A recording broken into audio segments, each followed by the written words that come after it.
Hello and welcome back to the MineTrek.net game server. Currently working on the Enterprise D.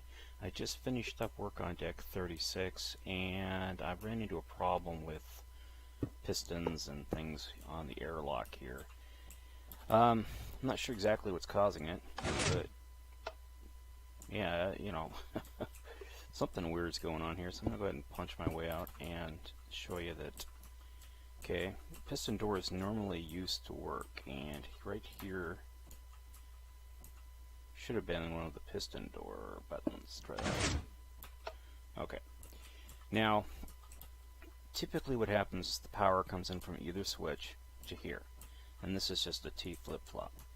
Normally there'd be like a redstone right here, and the redstone would feed this, and then this here, of course, would come up here and activate the piston doors.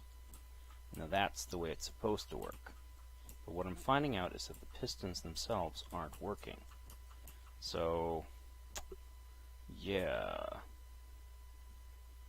Now all this used to work quite well, as a matter of fact, but now for some reason none of it is working.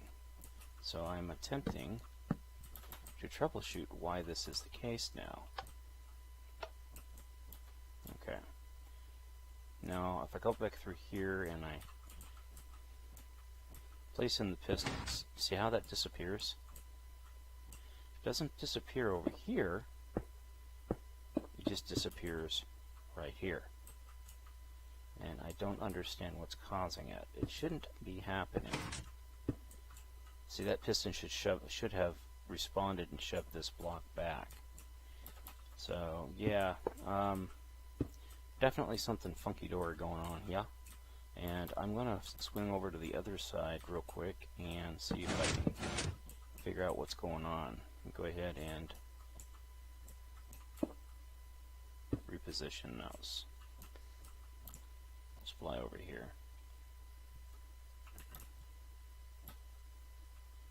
Because these doors did work. You'd seen it before in the videos before. You see how the light's like right, the piston.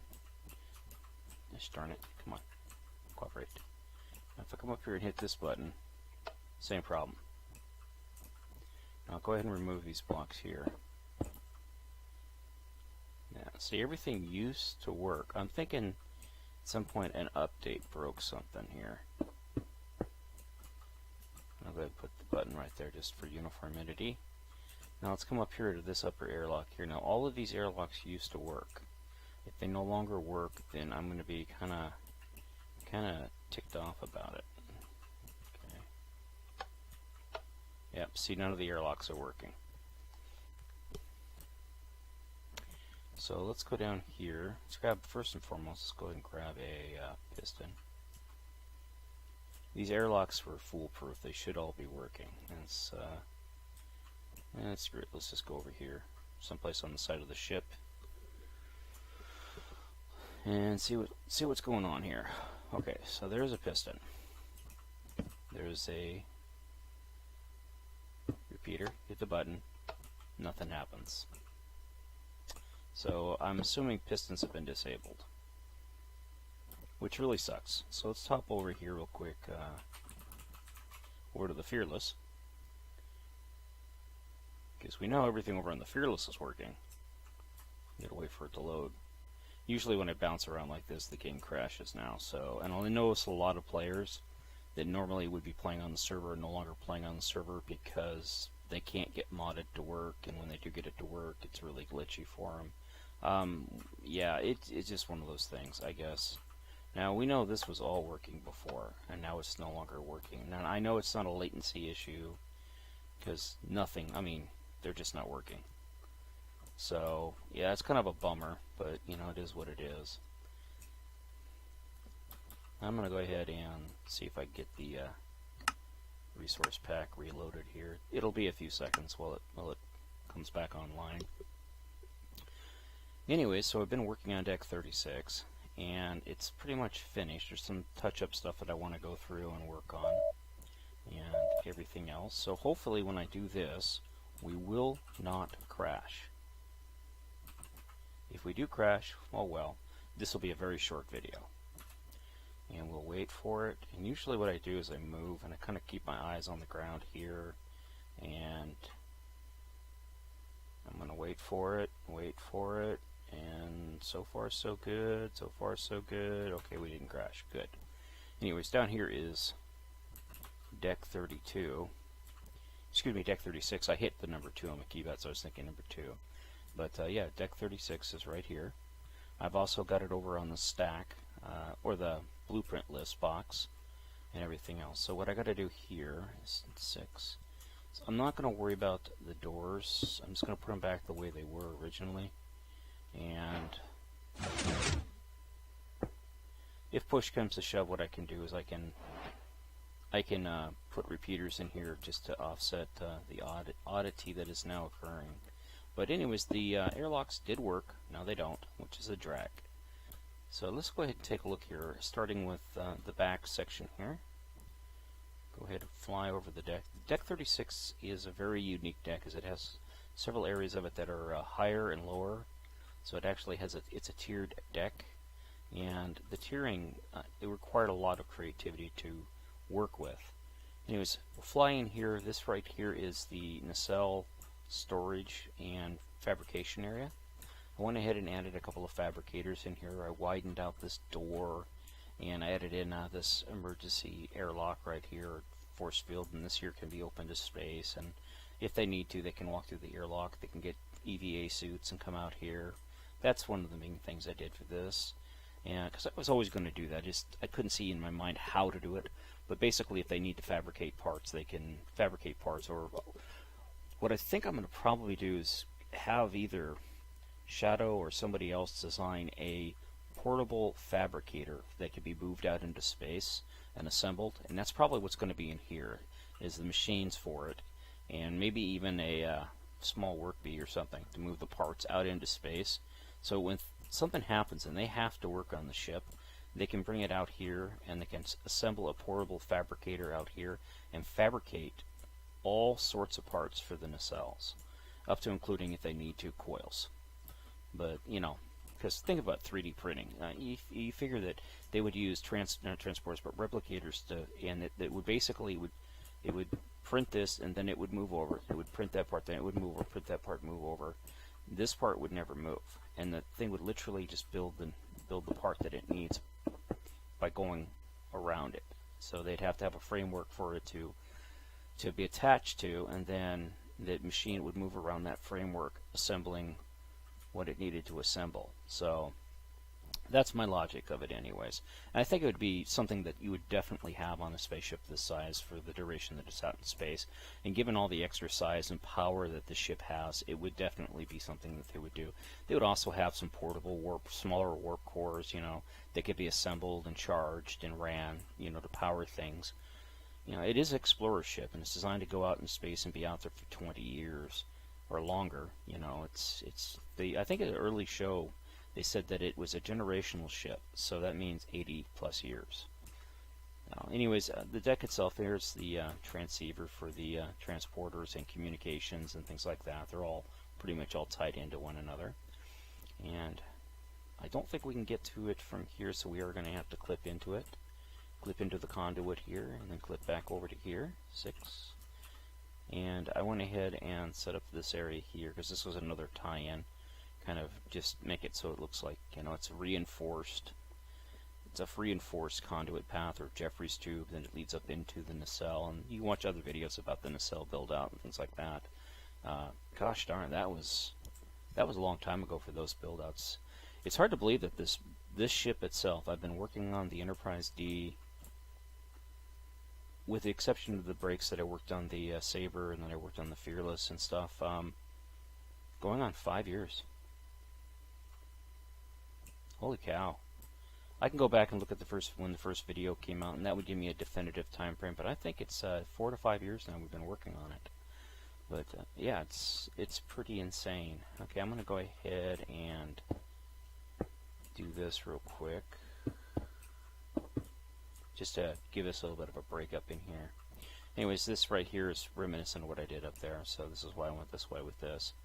And comes around like this, and we'll go all the way around, then I'll fix the other side. But yeah, the the coil, or excuse me, the conduit for the warp core is on the inside there. So this is more like a reinforced but fast pathway that the engineers can use to get to the nacelle while still sort of having a Jeffries tube feel to it. And it's a newer design for Jeffries tubes for the pathways and stuff like that, because up on the saucer it's a lot different looking, and I might go back through and I might update the saucers, but for areas that are not actual Jeffries tubes that look like this, I'll make them look similar to this. So I don't know yet, I have to figure it out. But anyways, here we'll come into the engineer's office here, and this is where Jordy kind of sits around and tells people what to do. But you have a little break room area here, or small break area, but I don't know yet. And then we have this right here will be lined with isolinear chips. And then we're into the main engineering bay here, and I added the door so that this door right here can now close. This is a lowering door. There's an actual mechanism above it. And then we have up here the warp core, and we've come over here real quick. I'll show you. This is like a lift that allows them to lift from the lower bay to the uppermost bay.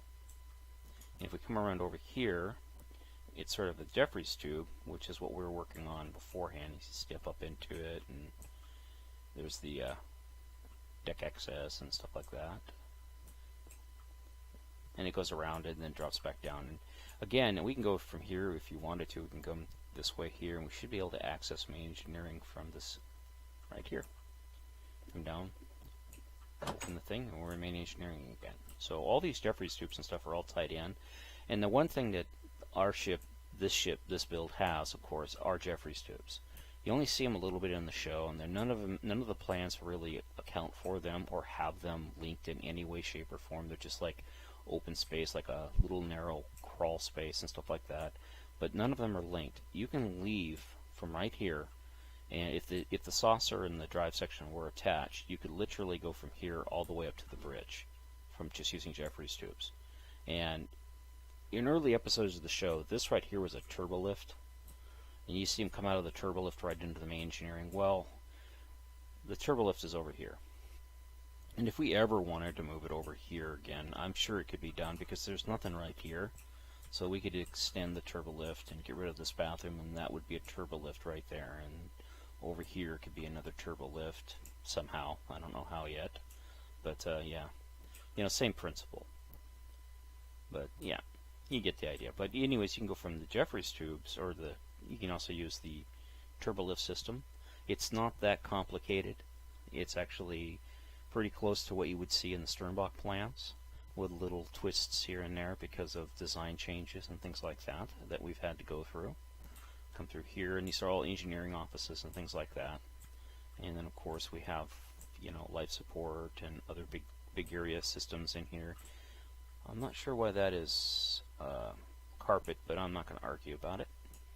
But yeah, all this stuff through here is life support, and I wanted to. These are, I believe, shield generators. Main drive section shield gens. Yep. And then we come into the deflector bay here. A lot of this is for the deflector. And again, I'm kicking around the idea, and this is why I didn't fill in these forward rooms up here.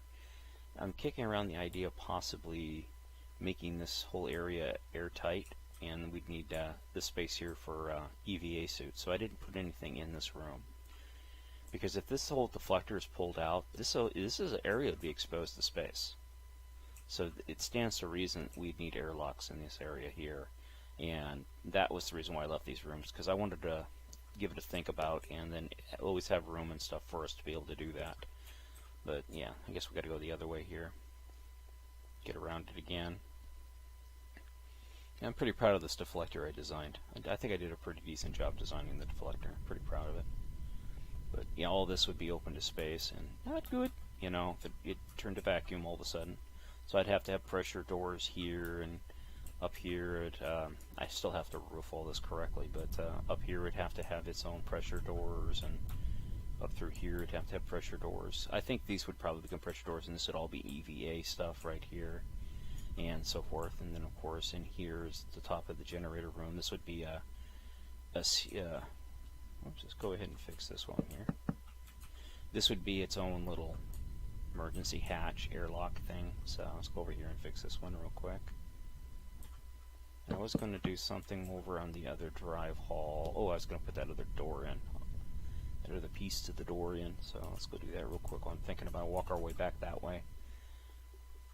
So we'll just go out this door here. But yeah, you got to get the feel for it. It's a nice design. I'm really happy with how we pulled the Enterprise off. I mean, it was a team effort. Granted, I did the bulk of the interior design, but I mean, the hall, it had to be shaped and redone. I mean, a guy named Blue Foes worked on that a lot, and then we ended up adopting a different hall design, and he went through and helped work with it. And then we had some other people, whose names we won't mention, help out on it for quite a while. There was some design stuff. Basically, they just kept getting in the way with their temper tantrums and such, and it got old fast, and I'm kind of glad that they decided not to stick around. I'm not saying all of them, I mean one particular person, but you know, but everything considered, it was a team effort from a lot of folks, and I'm really proud of the work I've done on the inside of it, and I'm really proud of the stuff that Jamie's set up a Shadow Viper, Shadow Appler, excuse me. I get the two mixed up, Shadow Appler, Shadow Viper. But yeah, there's a bit of little things I got to go back through and fix and stuff like that. But his design on the Grotto and a bunch of the other work that he did on the ship, and then you know, there's the guys that did the deflector. I think that was Mad Squirrel and a couple other folks worked on it. You know, M. Heller for all the work that she's put into it, labeling everything and going through and making sure everything is, you know, what it's supposed to be, and making it a lot nicer for us to have an area to build and, you know, design in and stuff like that. So without her, really none of this would be possible. So M. Heller, a much appreciation for that, and so forth. So now what I want to do is I want to go ahead and get to the aft section here, and there really is no way to get to the aft section from the forward section, because, you know, everything is tied in through this conduit. So what we have to do is we have to go back up to either a turbolift or a Jeffries tube to get to that aft section back there. Now we can get to it from the nacelle if we want to go all the way up to the nacelle, and then we can cross over the nacelle and come back down. But we're not going to do that. We're going to go ahead and go up here and find a little path. Maybe even find some bathrooms with the incorrect doors on them. You never know. I think this was the one, or one of them. Anyways, but yeah, we'll just walk up here until we find a turbolift, and then this, obviously it drops down and stops here, and this deck down here hasn't been updated yet. It's on the list. Now I can just go through here and I think we've got to go this way to get to it. That's the center? No, that's not the center, so maybe it's over here. We'll get to it. I'm looking at it on the map up there where we need to go. So here we go. We want this right here. As you can see, none of it's actually been done yet. But yeah, this is where the tank storage and all the tank equipment is. That lift comes up, and then they can either move the tank off to the side and bring the other tank in, and then, you know, do all kinds of cool stuff. But all this is tank storage, coolant storage, and things and whatnot. Try to make it as uniform as possible, but you know, you can only do so much with what you have. So I went through here and did a bunch of stuff, and I'm pretty happy with how it all came out. You know, it's kind of a big empty room, but you know, what can you do? Now if we have to, we can actually add railing up here to, you know, assist the lift if it needs to be assisted. But yeah, I wanted to see how all this looked, all of this stuff in here. I mean, I know how it looks down below and all that other stuff, but I wanted to see how it looked up here and things. Looks pretty good. I gotta admit, this all these cool stuff. This is a tank, and these are couplers that are attached to it for pumping stuff out and into the reservoir storage system, and then they can move the tanks. And these tanks, they have a lot of you know, a lot of volume. We'll just say they're compressed, whatever is in them. So now, this is another area that I will have to come back and I will have to address and fix. So let's go ahead and get my half slabs out for that. Because I can do one side and I can easily just come back and fix it. So, because this room here has to have a roof on it so that you don't see crap like this. It's kind of annoying to see that crap. So just do something like this. It's pretty easy to kind of fill the spots in. You if I really wanted to, I could just, you know, fill it all in with this right here. But sometimes it's just kind of nice to break them up into like little cross sections or like this. In this case, we'll have to do it like that. Then something like this. Then I can just grab another half slab, probably this guy right here. Didn't quite get him into my thing there. And grab him again. This guy right here. Stick him in there like so.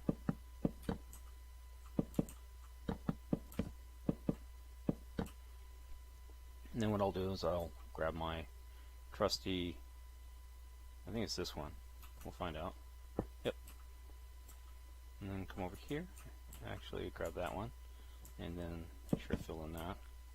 And I'll stand in the middle and I'll just do a flip paste. Like so. Copy. And then flip. And then paste A. There we go. And there she is. So, yeah, as far as tying in the rest of this, clean up the rest of this up through here and stuff, I'm really not worried about it because it looks like it's a machine roof. I don't like seeing a lot of this stuff here, and I can easily come through here and clean all this up, and which I'll probably do. I'll just come through here and just clean all this up. So the machine itself, everything you see up above us, it'll actually have a roof on it. So yeah, just to make it tidy and look clean and stuff. It'd be nice if we had something smaller than half slabs. Like I'd considered at one point, like we take, well, I guess I gotta get to the right spot there. There we go. The iron hatches, and just make them into a tiled block, and then we just put these as the roofs. You know, and if they would all just come into like one tile block, and you know, since other hatches are being added to the game, you know, but now we're modded, so it's not really something we can do. But yeah, you know, something like this, and these would all tie in, and then the other hatches would be a different flavor. But the nice thing about the iron hatch is it can't be opened by a player, so you don't walk around the ship and see a bunch of the roofed hatches opened.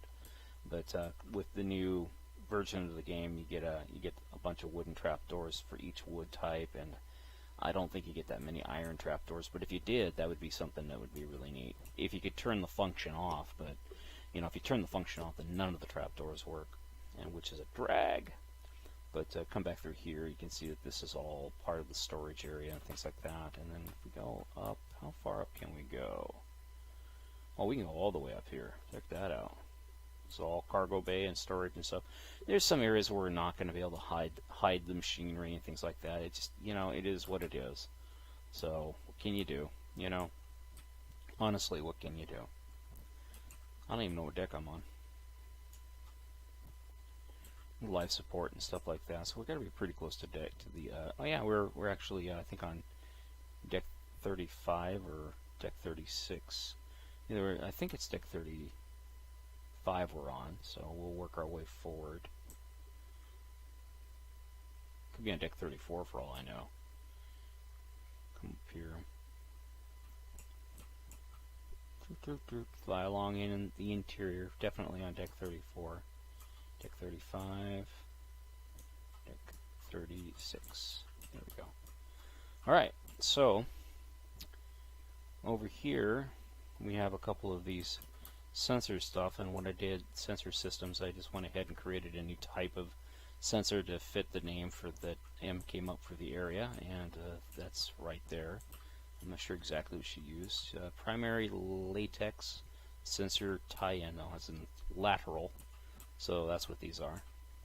And then up over here, I'm looking at the map to guide me because, yeah, make sure that bathroom's done. I built this system here, which is thermal imaging arrays, and basically it's, you know, thermal, it's heat stuff. So I tied in a bunch of heat sinks and things like that. And this right here is a separate unit. It's a deflector calibration system. I have no idea what a deflector calibration system is, but it, you know, if it need be, I can always repurpose that. You know, hide it behind the wall or something. Deflector calibration. I think all the deflector calibration stuff would be done on the interior sections of the deflector array, and there's a lot more room and stuff that we can. And there are a lot of systems that we have put in there, so it is entirely possible all that can be done from rooms like this if I don't end up doing airlocks. Because if I do an airlock, it'll only be part of the room will be an airlock coming out of the corridor here. This will be like a work area, then this will be like an airlock right there. So this room here could be set up as calibration for the port side and starboard side. But given the fact that the deflector is one unit, I think all the calibration and stuff would most likely be done somewhere towards the center here. Most likely in this area here. Up in this area up in here. And I can repurp this right here as well. I extend this room out to like right here, and then I can put this, make this room the calibration room. You know, because you know we don't need this big open bay to look at the deflector. Although the reason it's this way is because it looks cool, you know. But I can easily turn this room here into a calibration room because if you notice here, it doesn't have anything in it. Deflectors, signal processors. So these just need processing units, and I already have those mapped out and made. So I just have to plug them in there. You know, something similar to these. All this other wonderful stuff. So yeah, we'll figure something out. We'll figure it out. You know, it's just is what it is. Come down here again. If it does depressurize this this whole area here to be depressurized. I don't know how I'm going to work it. I may not even do that. I might not even make this an airtight area, because if it is an airtight area, then we're pretty much screwed if this deflector gets hit anyway. So yeah. Well, anyways, I do appreciate you taking the time to watch. And again, this is the MineTrek.net game server. If you'd hit that like button for me, that'd be awesome. If you'd also like to visit us on, I think Facebook is still a thing, but dying off fast. Or if you'd like to donate to the server, it would be greatly appreciated. Anyways, thanks for watching, and have a great day. Bye-bye.